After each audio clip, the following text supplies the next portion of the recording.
Oke, bismillahirrahmanirrahim. Assalamualaikum warahmatullahi wabarakatuh. Selamat pagi semuanya, selamat bertemu kembali dengan PJJ Fisika ya.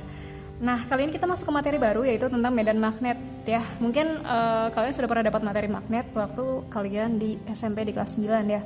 Nah, sekarang kita belajar medan magnet pun hampir sama sebetulnya, cuman ini lebih kompleks lagi. Jadi nanti akan dibahas medan magnet di kawat lurus, di kawat melingkar, dan yang lain-lain kayak gitu ya. Nah, kita harus tahu dulu atau diingat-ingat lagi apa sih medan magnet itu gitu ya, atau definisi dari medan magnet itu sendiri itu apa kayak gitu. Nah, jadi medan magnet itu adalah daerah di sekitar magnet yang masih dipengaruhi oleh gaya tarik magnet kayak gitu. Nah, medan magnet ini dapat dihasilkan dari magnet itu sendiri ya. Misalnya ini batang magnet, ini north, ini south, ini utara, ini selatan ya kan. Nah, arah medan magnetnya itu dari utara ke selatan. Makanya ini yang utara ini keluar arahnya panahnya. Nah, yang selatan ini masuk ke arah selatan, atau ini tanda arah dari utara ke selatan juga di sini ada ya. Jadi arah medan magnet itu dari arah utara ke selatan kayak gitu. Kemudian yang kedua, medan magnet pun dapat dihasilkan dari arus listrik ya. Jadi medan magnet yang dihasilkan dari arus listrik itu disebut dengan induksi magnet kayak gitu. Nah, sekarang kita ingat-ingat percobaan dari Ørsted ya. Menurut percobaan dari Hans Christian Ørsted, di sekitar penghantar berarus listrik itu terdapat medan magnet, di mana arah medan magnetnya dapat digambarkan menggunakan kaidah tangan kanan. Nah, jadi menggunakan kaidah tangan kanan. Jadi tangan kanan yang kalian gunakan ya. Nah, jadi ini contoh ilustrasinya. Ini kita pegang kawat penghantar ya, misalkan saya pegang spidol ini sebagai kawat penghantarnya nih yang warna coklat ini. Kemudian arah arus listriknya itu ke atas, jadi si kawat penghantar ini dialiri arus listrik dan arahnya dia ke atas kayak gitu. Jadi yang sebagai arah arus listriknya itu si ibu jari ya, jadi ibu jari ini sebagai arah arus listrik. Kemudian keempat jari yang lain itu sebagai medan magnet ya, medan magnet atau B lambangnya itu. Nah, kalau misalkan kita pegang si kawat ini ya dengan arah ibu jari ke atas, artinya arah arus listriknya ke atas, artinya arah medan magnetnya itu akan ke muter gini. Jadi maksudnya kayak di tangan kanan tuh seperti ini. Ini arah ibu jarinya ke atas, sesuai maksudnya dia tuh adalah arah arus listriknya ke atas. Nah, si tangan yang empat yang lainnya tuh begini muternya, gitu ya. Jadi ini arah medan magnetnya akan ke sana. Jadi menggunakan kaidah tangan kanan kayak gitu. Kemudian di sini keterangannya ibu jari itu menunjukkan arah arus listrik atau I. Kemudian genggaman empat jari yang lain itu menunjukkan arah medan magnet atau B kayak gitu. Kemudian ini ada contoh simpel dari penggunaan kaidah tangan kanan. Misalkan yang pertama ini ya contohnya arah kuat arusnya ke atas. Berarti jadi arah ibu jarinya ke atas. Nah, ini empat jari yang lain ini selalu begini ya. Nah, berarti kalau misalkan begini, titik yang P ini kan ada di sebelah kirinya I, berarti di sini ya. Nah, ketika begini, ini ke sana. Nah, yang ada di sebelah kanan ini itu berarti dia di titik I kan. Nah, kalau misalkan begini, artinya di titik I ini dia masuk bidang, atau lambangnya masuk bidang itu cross, kayak gitu. Nah, kemudian ketika dia sudah memutar gini ke sana, terus kan nggak akan mungkin ya tangan kita bisa belok ke sana. Nah, berarti yang ada di sebelah sini, yang di sebelah kirinya kawatnya, di sebelah kirinya arah arusnya ini atau di titik P ini dia keluar lambangnya atau dot ya. Jadi kalau cross itu masuk bidang, kalau dot itu keluar bidang kayak gitu. Nah, kalau misalkan seperti ini arahnya, jadi ada sebuah kawat dialiri arus tapi kawatnya mendatar terus arah arusnya ke kanan, ya berarti arahkan ibu jari kalian juga arahnya ke kanan, berarti kan ke sana, ibu jarinya ke sana. Kemudian selalu kan si empat jari yang lainnya kan begini berarti arahnya. Nah, berarti yang ada di bawahnya ini, yang ada di bawahnya kawat ini yang di sini berarti dia masuk ya, masuk bidang. Berarti yang titik Q ya kan, yang titik Q ini masuk bidang atau cross. Kemudian yang di atasnya yang titik P itu berarti dot, dia keluar bidang. Atau keterangannya di sini X itu masuk bidang, dot itu keluar bidang. Nah, itu tadi simpel contoh dari penggunaan kaidah tangan kanan. Intinya selalu ingat bahwa ibu jari itu sebagai arus listrik, kemudian empat jari yang lain itu sebagai arah medan magnetnya. Jadi kalau misalkan dia ke atas arusnya, ya berarti otomatis B-nya arahnya ke sana, gitu ya, masuknya ke sana ke kanan. Ini masuk bidang, gitu ya. Terus kalau misalkan dia arah arusnya ke kanan, ya berarti ke sana. Ini bakal masuknya ke sini. Kalau misalkan ya mendekati kita itu masuk bidang, ya mendekati kita masuk bidang. Tapi kalau misalkan menjauhi kita itu keluar bidang kayak gitu ya. Kesono mau muter ke sana kan berarti dia menjauhi kita, itu artinya keluar bidang atau dot kayak gitu. Oke, kita bahas ke induksi magnet sekarang ya. Nah, induksi magnet yang pertama itu terjadi pada kawat lurus. Nah, kalau di kawat lurus, anggaplah ini kawat gitu ya. Kemudian arah arusnya dia ke atas gitu ya. Kebetulan dia arah arusnya ke atas, I-nya ke atas. Nah, kemudian dia punya sebuah titik P di sini. Dia berjarak A dari titik P ini ke kawat gitu ya. Dengan rumusnya itu kalau induksi magnet pada kawat lurus itu B di titik P atau BP itu adalah mu0 dikali I per 2πA, di mana BP-nya itu adalah induksi magnet di titik P. Ya, jadi kita tuh mau cari tahu nih medan magnet di titik P ini berapa. Nah, berarti kan lambangnya BP, medan magnet induksi magnet di titik P. Dengan satuannya itu adalah Weber per meter kuadrat atau Tesla. Nah, mu0 itu permeabilitas ruang hampa. Dengan nilainya itu adalah 4pi dikali 10⁻⁷ Weber per ampere meter gitu ya. Kemudian I itu adalah kuota arus listrik, satuannya ampere, dan A itu adalah jarak titik P ke kawat. Nah, jadi dari sini sampai ke kawat itu namanya A gitu ya. Jadi A ini adalah jarak dari titik ke kawat kayak gitu. Nah, kemudian itu tadi induksi pada kawat lurus, sekarang induksi magnet pada penggalan kawat gitu ya. Jadi penggalan kawat ini misalkan ini kawatnya, kemudian ini titik P-nya ada di sini. Nah, ini kalau misalkan bentuknya seperti ini, dia tuh rumus mencari medan magnetnya atau induksi magnetnya itu B sama dengan mu0 kali I per 4πA dikali sin theta 1 plus sin theta 2 ya. Jadi ini arah arusnya kan dia ke atas, kemudian ini A itu tetap ya sama jarak dari titik ke kawat ya, dari sini sampai ke sini ini A. Nah, theta 1 theta 2 itu yang mana? Yang di sini. Nih, theta 1 tuh ini yang deket titiknya gitu ya, yang deket titiknya ini theta 1, jadi dibagi dua, namanya penggalan kawat kan istilahnya kan. Jadi kawat segini dipenggal segini. Nah, ini sudut yang pertama, ini sudut yang kedua. Nah, sin theta 1, ingat sin itu kan demi ya, depan per miring, berarti dia kalian ambil dari setengah panjang kawatnya ini ya kan. Ini depan, ini miring gitu. Biasanya yang udah diketahui kan jarak dari titik ke kawat ini udah ada. Nah, nanti kalian cari sisi miringnya dengan aturan Pythagoras seperti itu.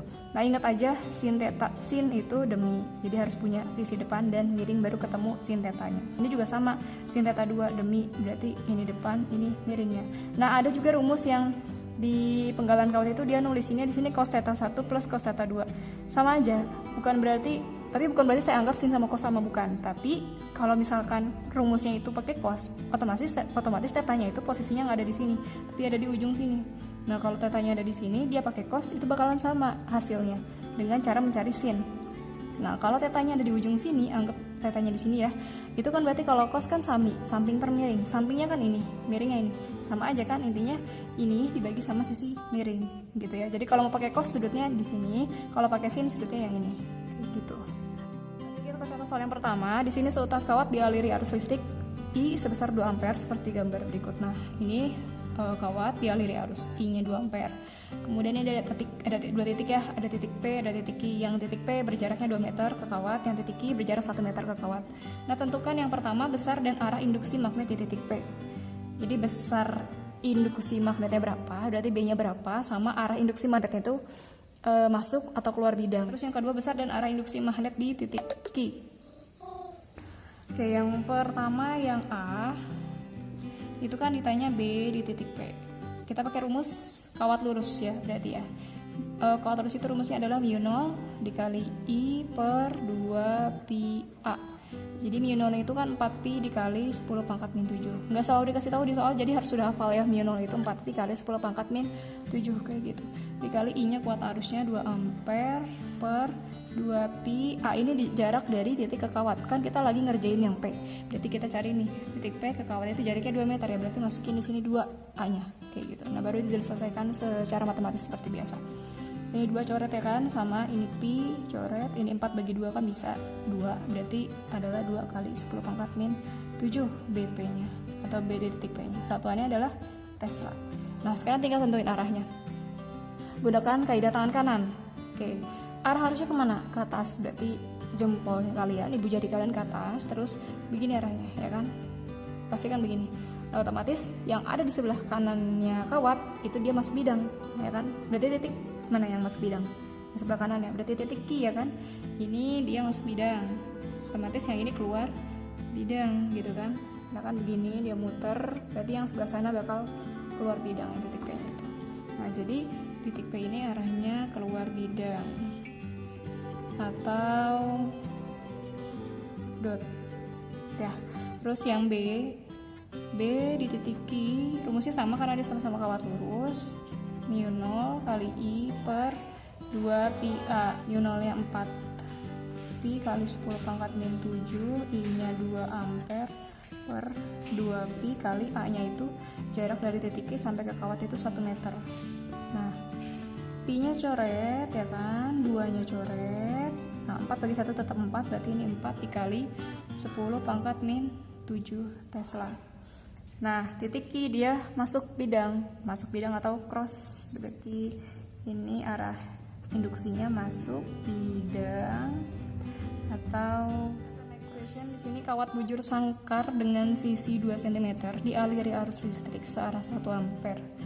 Maksudnya dialiri arus listrik searah sebesar 1 ampere. Nah besar induksi magnet di pusat bujur sangkar adalah, nah jadi yang ditanyakan itu B di titik O ya kan, di pusat sini itu berapa.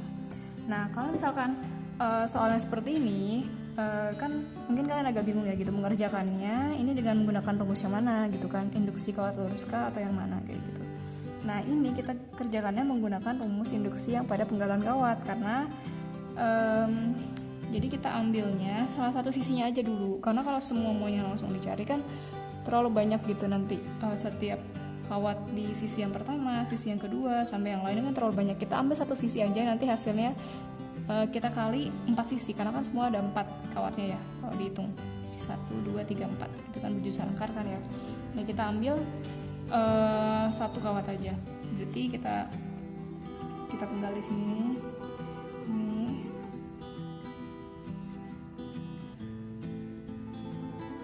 Nah ini kan jadi penggalan kawat kan kalau seperti ini kan, sama kayak yang tadi dirumuskan.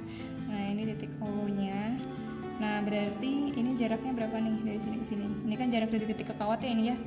Kalau misalkan dari ujung sini ke ujung sini 2 cm, berarti ini kan separuhnya kan. Jadi ini 1 cm. Kemudian ini dari sini ke sini, berarti ini kan 2 cm juga ya, namanya bujur sangkar kan semuanya sama sisinya. Berarti ini 1 cm juga ya yang di sini. 1 cm kayak gitu.